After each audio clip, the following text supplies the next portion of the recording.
Hello সবাইকে। এই যে বাঁধাগরু আজকে ছাড়া পেয়েছে, এখন নিজে একা একাই চললেন খেলতে।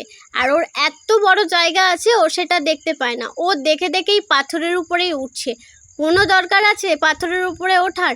ব্যাস, এই যে এত বড় জায়গা আছে, ওইখানে খেলবে না, ও পাথরের উপরে উঠেই খেলবে। আর ওকে আমি বললাম তাড়াতাড়ি নাম।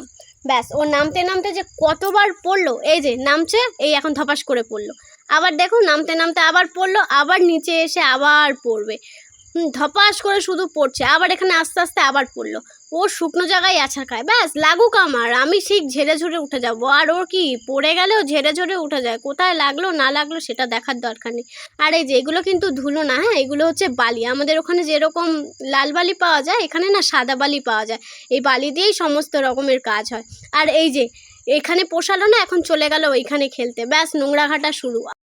আর অবস্থা দেখো, জামাটা কোথায় তুলেছে? ওকে আমি বললাম বারবার জামাটা নামিয়ে বস, না, ও জামাটা তুলে বসবে যাতে জামাটাতে ধুলো না লেগে যায়। আর ও যে বালিগুলো ঘাটছে, তার বেলা কোনো কিছু নেই, জামাতে যেন ধুলো না লাগে। শুধু দেখো জামাটা কোথায় তুলছে, আবার এবার নিয়ে আর ধুলোগুলো কোন মুখের মধ্যে আর মাথার মধ্যে মাখছে। কোনো দরকার আছে এইসব মাখার? ও তো খেলার আর কোনো জায়গা পায় না, ধুলো বালি। ব্যাস, আজকে একটু বাধ্য মেয়ে হয়েছে, ওকে আমি একবারই বললাম যে ঘরে চ, ব্যাস ও চলে গেল ঘরে।